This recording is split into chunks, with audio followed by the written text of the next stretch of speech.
जम्मू कश्मीर में सियासी माहौल गर्म है। मुख्तलिफ जमातें अपने हिसाब से कैंपेन में लगी हुई हैं। वहीं भारतीय जनता पार्टी का माना जा रहा है कि 2 सीट पर भारतीय जनता पार्टी की जीत पक्की है। लेकिन वहीं पर अगर हम देखें तो 3 सीटें छोड़कर, तीनों मैदान खाली छोड़कर भारतीय जनता पार्टी ने किस तरीके से अपना नुकसान किया है, इस पर आज हमारे साथ बातचीत करने के लिए मौजूद हैं पहाड़ी लीडर एहसान मिर्ज़ा। बहुत शुक्रिया वक्त देने के लिए। एहसान साहब, एक बात चल रही थी कि एहसान का बदला एहसान दिया जाएगा।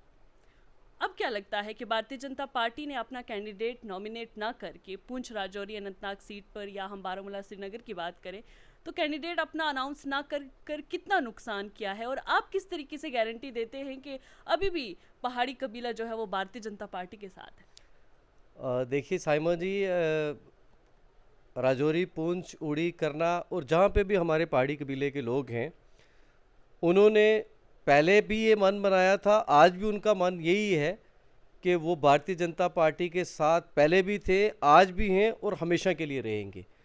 देखिए, मैं आपको बताना चाहता हूँ कि जब हम माननीय अमित शाह जी से हमारा डेलीगेशन मिला और भारतीय जनता पार्टी की जो भी लीडरशिप से हमारा जब डेलीगेशन मिला, और हमने जब ये बात उनके सामने रखी कि 40 साल से हमारी एक दरीना मांग है कि पहाड़ियों को शेड्यूल ट्राइब का दर्जा दिया जाए, तो भारतीय जनता पार्टी की लीडरशिप ने हमें ये यकीन दिलाई कि आपको जो है आपके साथ इंसाफ होगा और आपको आपका हक मिलेगा। लेकिन कभी भी भारतीय जनता पार्टी की लीडरशिप ने कभी हमें ये नहीं कहा कि हम इसके बदले जो है वो आपसे वोट चाहते हैं। और शायद उन्होंने जो राजौरी, पुंछ से जो अनंतनाग पार्लियामेंट्री सीट है, जो एक डिबेट का हिस्सा बन चुकी है इस वक्त, और जिसमें सवाल किए जा रहे हैं कि भारतीय जनता पार्टी ने अपना कैंडिडेट क्यों नहीं उतारा, तो मैं ये कहना चाहता हूँ कि पहाड़ी कबीला जो है वो भारतीय जनता पार्टी के पहले भी साथ था, आज भी है, और आने वाले दिनों के अंदर हम वहाँ के चाहे गुजर हों या पहाड़ी कबीले के लोग हों, हम मिल बैठ के जो है फैसला करने वाले हैं। अभी भी हमारी डेलिब्रेशन चल रही हैं और हम किसी एक मजबूत कैंडिडेट को जो है वो सपोर्ट करने वाले हैं, और जिसको हम सपोर्ट करेंगे वही इलेक्शन जीतेगा। आप सपोर्ट की बात कर रहे हैं। कुछ अरसा पहले ही पहाड़ी लीडरान की जानिब से एक प्रेस कॉन्फ्रेंस की गई कि हम जो है भारतीय जनता पार्टी के कैंडिडेट को ही वोट देंगे, उसके अलावा हम किसी को सपोर्ट तक नहीं करेंगे। तो क्या ऐसे लोगों को आप रोक सकेंगे दूसरी पार्टी में जाने से? साइमा जी, देखिए, बात यह है कि भारतीय जनता पार्टी ने अगर अपना कैंडिडेट नहीं उतारा तो इसका मतलब ये नहीं है कि कोई ऐसा कैंडिडेट नहीं होगा जिसको उनका वोटर जो है वो वोट कास्ट नहीं करेगा।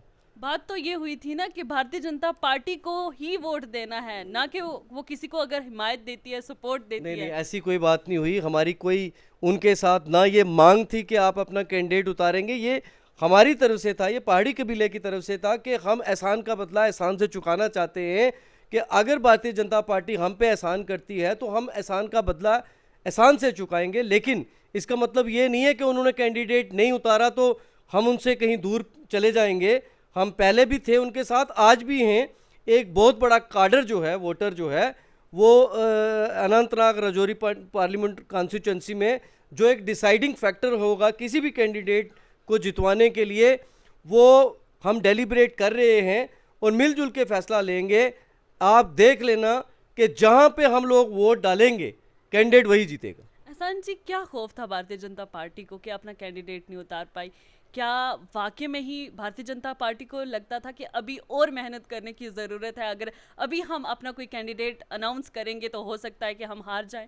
देखिए, ये तो आप भारतीय जनता पार्टी की किसी टॉप लीडरशिप से पूछ सकते हैं। मैं एज ए पहाड़ी लीडर ये कहना चाहता हूँ कि हम भारतीय जनता पार्टी के साथ खड़े हैं, आज भी हैं, चाहे असेंबली सेशन आने वाला हो या जब भी, क्योंकि उन्होंने हम लोगों पे एहसान किया है। हमारी आने वाली नस्लें भी जो हैं उनकी कर्जदार रहेंगी, हम उनके साथ खड़े रहेंगे।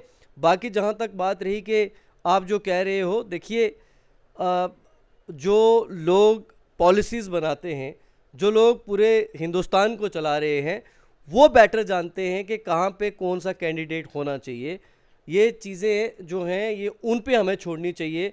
उनका डिसीजन जो होगा वो हमारे सर आँखों पे और हम ये कहना चाहते हैं कि हम तो कमल के फूल के ऊपर मोहर लगाने के लिए तैयार थे।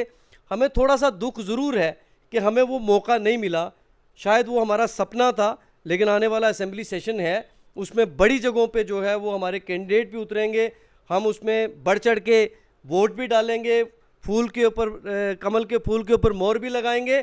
लेकिन आज जो, क्योंकि ये एक पार्लियामेंट्री कॉन्स्टिट्यूंसी है जहाँ पे लगभग 18 जो है वो सेगमेंट्स हैं इसकी, और जहाँ पे कम से कम 10.5 से 11 लाख कश्मीरी स्पीकिंग वोटर है।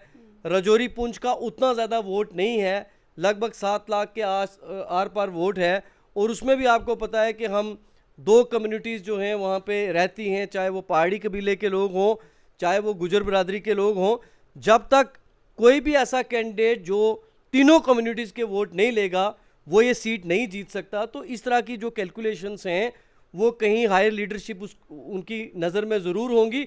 लेकिन आपको मैं ये एक चीज़ ज़रूर बताना चाहता हूँ साइमा जी, मैं आपके चैनल के वसादत से सब लोगों से भी ये, खासकर पहाड़ी लोगों से भी ये अपील करना चाहूँगा कि आने वाले दिनों के अंदर सारी लीडरशिप जो है वो फैसला लेगी। हम अपने जो भी लोग हैं उनको बताएंगे कि कहाँ पे हमने वोट करना है।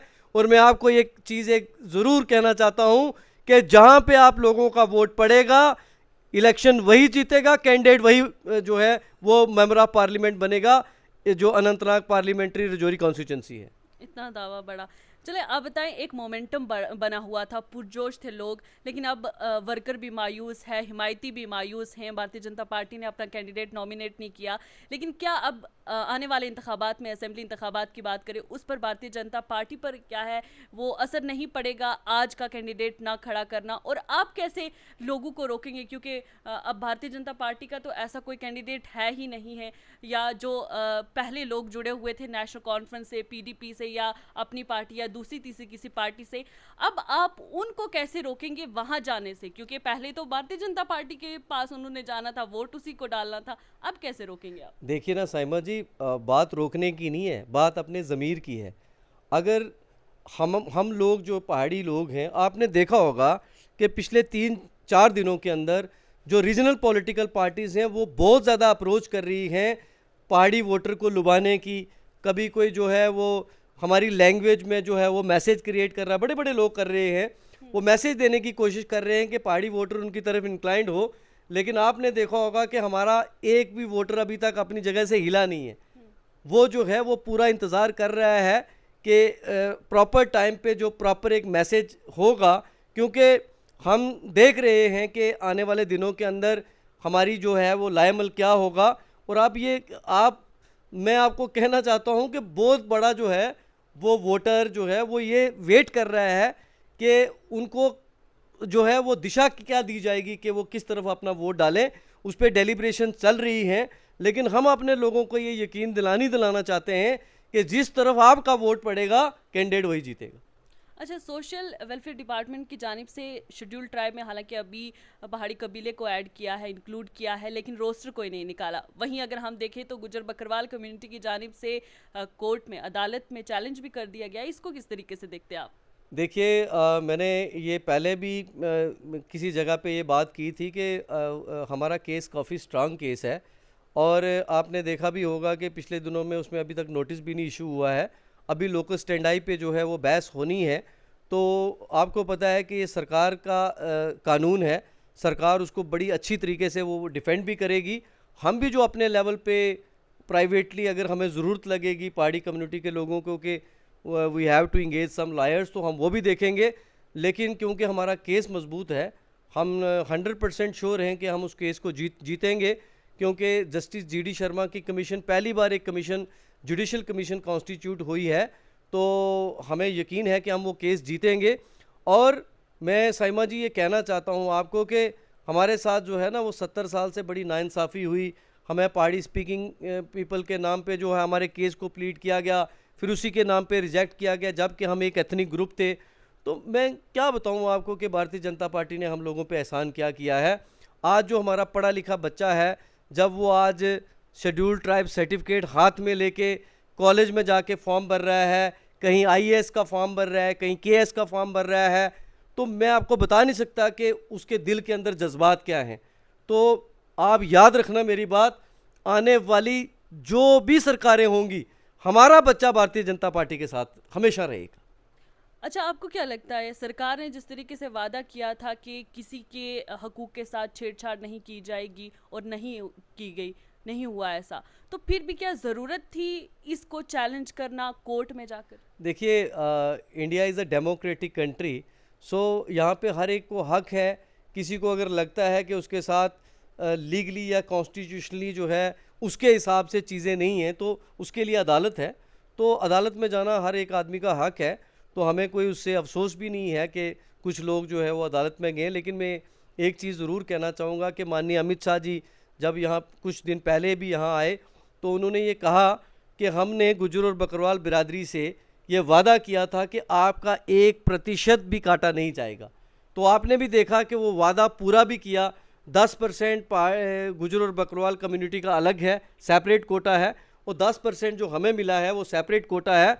और उन्होंने कोशिश की है, माननीय अमित शाह जी की ये सोच है, नरेंद्र भाई मोदी जी की ये सोच है, और भारतीय जनता पार्टी की सारी लीडरशिप की सोच है, चाहे वो रविंदर रैना साहब हों, विबोध गुप्ता साहब हों, या जो भी सारे लीडर हैं, वो ये चाहते हैं कि गुज्जर और बकरवाल और पहाड़ी कबीला जो है वो मिल के एक फोर्स बन के जो है इकट्ठा होके चले। और मैं आपको बताना चाहता हूँ कि काफ़ी हद तक जो हमारे छोटे मोटे कभी डिफरेंसेस क्रिएट किए हुए थे, खासकर इन रीजनल पॉलिटिकल पार्टीज़ ने, देखिए मैं कल एक बड़े लीडर की एक वॉइस मैसेज जो है वो रिकॉर्डेड देख रहा था। तो उन्होंने जो है वो वॉइस मैसेज दोनों कम्युनिटीज़ को उनकी लैंग्वेज में जो है वो कन्वे करने की कोशिश किया कि वोट हमें डाला जाए। तो कहीं ना कहीं एक आप आज भी मैसेज देने की कोशिश हो रही है कि लैंग्वेज के बेस पे भी आप दोनों अलग हो, और इसी तरह आप दोनों हमें वोट करो। तो ये लोग हमेशा एक अलग डिवाइड एंड रूल की पॉलिसी इनकी हमेशा रही है। लेकिन मैं आपको ये भी कहना चाहता हूँ कि अगर ये इलेक्शन में सपोज भारतीय जनता पार्टी अगर अपना कैंडिडेट उतारती, तो जैसे आप भी समझते हैं कि पूरा पहाड़ी कबीला उनकी तरफ था, तो शायद दूसरी तरफ नेशनल कॉन्फ्रेंस के एक कैंडिडेट हैं, वो भी किसी एक कबीले से ताल्लुक़ रखते हैं, तो एक टग ऑफ वार हो जाती। शायद हो सकता है कि ये भी एक क्राइटेरिया रहा हो कि भारतीय जनता पार्टी ये चीज़ समझती हो कि जैसे पहले हालात इन कम्युनिटीज़ के बीच में रहे हैं, वैसे हालात दोबारा पैदा ना हो। तो एक लार्जर लेवल पे उन्होंने ये डिसीजन लिया। और ख़ास कर देखिए, वो कहते थे कि ये वोट बैंक की राजनीति कर रहे हैं, कि पहाड़ियों को इसलिए शेड्यूल ट्राइब दिया जा रहा है कि भाजपा उनसे वोट चाहती है। आज जब भाजपा ने कैंडिडेट ही नहीं उतारा, तो आप ये समझ सकते हैं कि अगर वोट बैंक की राजनीति भाजपा ने करनी होती, हार जीत तो अल्लाह ताला के हाथ में है, भगवान के हाथ में है, लेकिन कम से कम वो पहाड़ी वोट को ज़रूर कंसोलिडेट कर सकती थी। लेकिन उन्होंने ऐसा, मेरे हिसाब से जो मैं अपने नज़रिए से सोचता हूँ, वो शायद इसलिए नहीं किया कि वो ये चाहते हैं कि दोनों कम्युनिटीज़ जो हैं वो इकट्ठे चले। और मैं भी आपको ये कहना चाहता हूँ कि चाहे वो गुजर लीडरशिप हो, हम उनके साथ भी टच में हैं, और जो पहाड़ी लीडरशिप है, दोनों कम्युनिटीज़ बैठ के हम किसी एक कैंडिडेट का जो है वो रजौरी पुंछ से एक चंक वोटर जो है उसकी तरफ आप देखना, जहाँ जिसके साथ कश्मीरी कम्युनिटी के लोग भी होंगे, जिसके साथ पहाड़ी और गुजर कम्युनिटी के लोग भी होंगे, और वही कैंडिडेट जीत सकता है जिसके साथ तीनों कम्युनिटीज़ के लोग हों। अभी तक चाहे नेशनल कॉन्फ्रेंस के कैंडिडेट हों या पीपल्स डेमोक्रेटिक पार्टी के कैंडिडेट हों, उनके पीछे प्रॉपर एक सेक्टेरियन वोट बैंक आप कह सकते हो कि एक प्रॉपर एरिया का या एक प्रॉपर सेक्ट का वोट उनकी तरफ जो है उस पर वो रिलाई कर रहे हैं। लेकिन हमारा कैंडिडेट वो होगा जिसके साथ कश्मीरी भी होगा, जिसके साथ पहाड़ी भी होगा, और जिसके साथ गुजर भी होगा। तो क्या लगता है इस वक्त नेशनल कॉन्फ्रेंस की और पीडीपी की किस तरीके की टक्कर है? आप भी एक वक्त में पीडीपी के साथ वाबस्ता थे, तो क्या नेशनल कॉन्फ्रेंस और पीडीपी का हम देखें कि हेड टू हेड इस वक्त कंपटीशन है, मुकाबला है?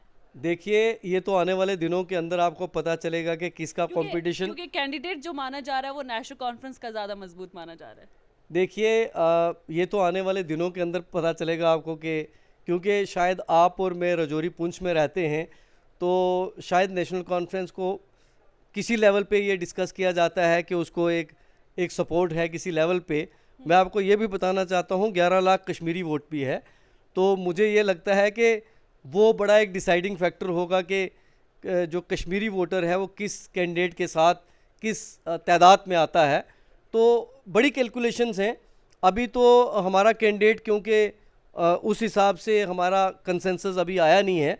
आने वाले दिनों के अंदर जब हमारा एक कैंडिडेट जब आपके सामने आएगा जिसको हम सारे लोग सपोर्ट करने के लिए जब तैयार भी हैं, जिस पे डेलिब्रेशन चल रही हैं, तो आप देखना कि आने वाले दिनों के अंदर माहौल ही बदल जाएगा। तो एक चीज़ अंदरूनी ज़राए की माने तो ये कहा जा रहा है कि गुलाम नबी आज़ाद को भारतीय जनता पार्टी की जानिब से उतारा गया था और ये एक टेस्ट किया गया कि क्या गुलाम नबी आज़ाद खिता पीर पंजाल में कितनी हैसियत रखते हैं, उनकी पकड़ कितनी है। क्या वाकई में इस तरह की अफवाहें सही हैं? नहीं, ये इस पे मैं कुछ नहीं कहना चाहता क्योंकि गुलाम नबी आज़ाद एक बहुत बड़े हमारे लीडर हैं, हमारे चीफ मिनिस्टर भी रहे हैं और मुझे लगता है कि जम्मू कश्मीर की जो भी आज दिन तक पॉलिटिकल स्टैलवर्ड रहे हैं, वो जो टॉप के जो लोग हैं वो उनमें आते हैं, इसलिए मैं उनके बारे में कुछ बोलना नहीं चाहता। चले, बहुत बहुत शुक्रिया जुड़ने के लिए। ये थे राजौरी से पहाड़ी लीडर एहसान मिर्ज़ा, जिनका कहना है कि भारतीय जनता पार्टी को पहाड़ी कबीला हर सूरत में सपोर्ट करेगा, चाहे उन्होंने अपना कैंडिडेट खड़ा नहीं किया है, लेकिन जिसके लिए नसीहत आएगी, जिसके लिए बोला जाएगा, पहाड़ी कबीला उनके पीछे पीछे है।